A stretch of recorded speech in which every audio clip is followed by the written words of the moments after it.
तू विचारशील मी प्रश्नाची उत्तर देऊ असेल ना. हा जो बौद्ध धम्म संघ आता आपल्या डोंगरगाव आपलं प्रस्थापित केला आपण, हो. त्याच्यात जे 3 महिने झाले तुम्हाला, या 3 महिन्यामध्ये मग तुम्हाला देवगणिंगलेने काय शिकवलं याबद्दल तुम्ही काय सांगा. चालू आहे ना.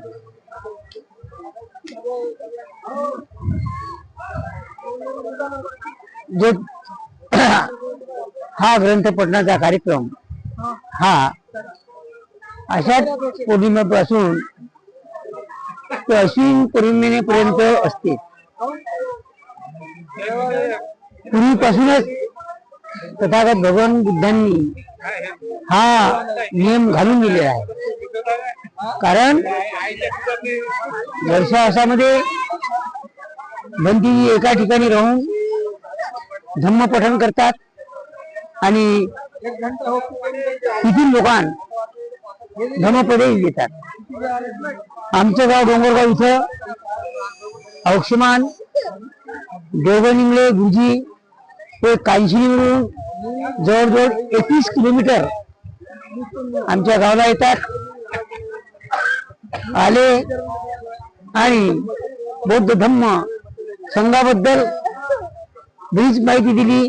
त्यांनी आम्हाला पंचशील, अष्टशील, 10 पारामिता,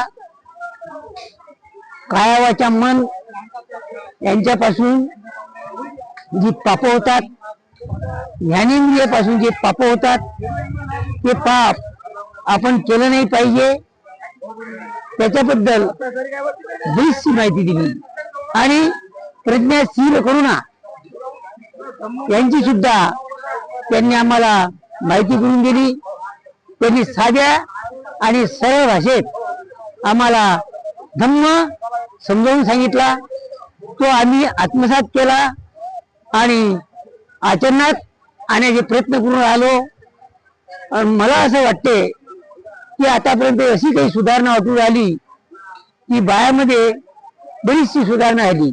बाया सुधारल्या म्हणजे घर सुधारते, घर सुधारते म्हणजे माणूस सुधारते, माणूस सुधारते म्हणजे समाज सुधारते, समाज सुधारला म्हणजे देश सुधारते. असं या धम्म ग्रंथ पठणात आम्हाला समजावून दाखवलं. आम्ही त्यांची ऋणी आहोत सर्व. या धम्म ग्रंथाचं ज्यांनी आत्मसात केलं आणि जो त्याच्याप्रमाणे वागते तो मनुष्य शीलवंत, गुणवंत, ज्ञानीवंत, आचारवंत, विचारवंत, प्रज्ञावंत आणि धनवंत झाल्याशिवाय राहत नाहीत, ही माझी गॅरंटी आहे.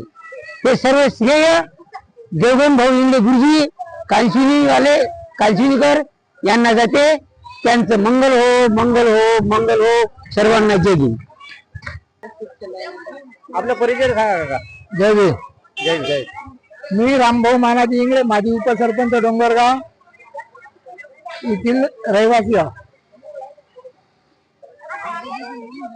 आपल्याला आपण 3 महिने ग्रंथ वाचला. आता या 3 महिन्यात आपण जे देवगणिंगळे याने 3 महिने आपल्याला समजावून सांगितला तो बुद्ध आणि धम्म, त्यांचा धम्म, या बुद्ध धम्म संघात आपल्याला काय या 3 महिन्यात फरक पडला. बंधुजन हो, मी या चॅनलच्या माध्यमातून एकच सांगू शकतो की माणूस हा आपल्या आयुष्यात काहीही दान करू शकतो.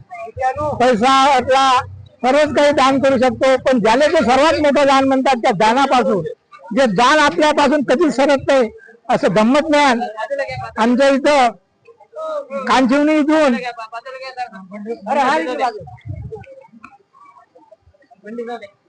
ग्रंथवाचक देवगण भाऊ इंगळे या ठिकाणी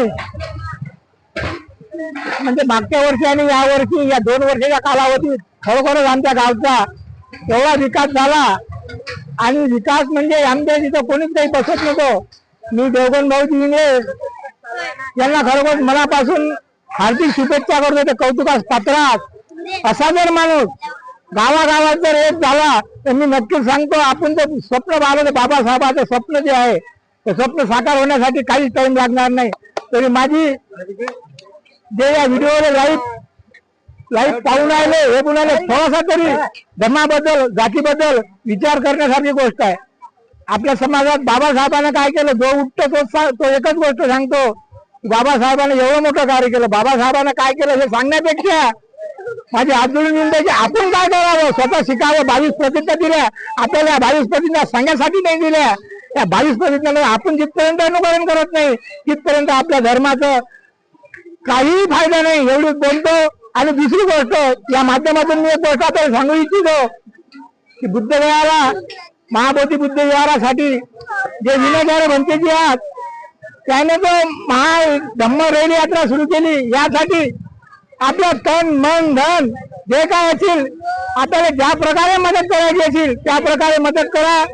बुद्ध आपल्याला बुद्धच पाहिजे, बुद्धाशिवाय पर्याय नाही. एवढं बोलून मी माझे 2 शब्द संपवतो. जय हिंद, जय संविधान, नमो बुद्ध. आपण 3 महिने या विहारात आपण 3 महिने काढले आणि 3 महिन्यात या देवगण इंगळेने आपल्याला काय शिकवलं आणि या काय तुम्हाला काय फरक पडला याच्यात मला असं वाटतं बा बुद्धांचा धम्मग्रंथ ज्या काळात हा जो निर्माण झाला त्यावेळेस काही पेन्सिल नव्हती, पुस्तक नव्हतं आणि पेरी नव्हता. हो, तरी पण हा बुद्ध धम्म ज्या माध्यमातून गेला, हो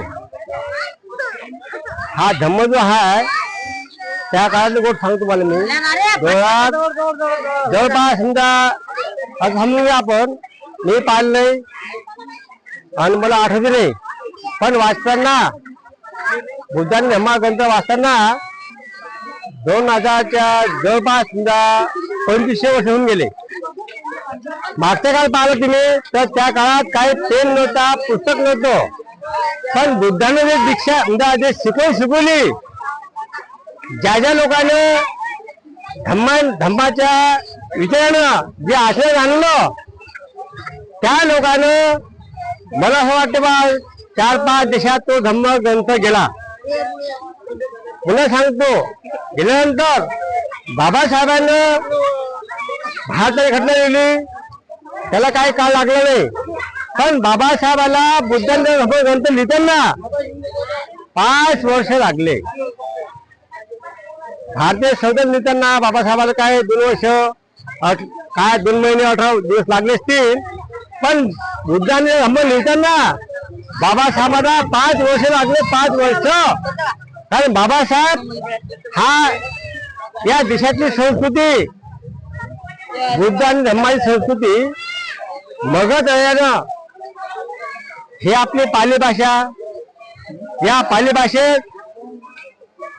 भाषेचं संस्कृतमध्ये ज्ञान केलं ब्राह्मण लोकांनी. हो, तरी बाबासाहेबांनी त्या गोष्टीचा सर्व अभ्यास करून या विषयावर मी सांगू शकतो बुद्धा धम्म सहज सांगण्याचा प्रयत्न करतो की येणाऱ्या मानव जातीला, हो आपण जगणारे लोक जे आहो समजा जीविक लोक आपण, हा तुम्हाला सुपक आणि मार्गदर्शन होईल असं मला वाटते. तुम्ही पुढच्या प्रश्न विचारू शकता, काही विषय नाही या गोष्टीबद्दल. पण धम्म बुद्धा धम्म बाबासाहेबांनी फार प्रयत्न लिहिला, हो असं मी सांगतो. पण तुम्ही सर्व लोकांनी आचरण आणा. 30-35 आचरण आणल्याशिवाय तुमचा कोणताच फायदा होणार नाही.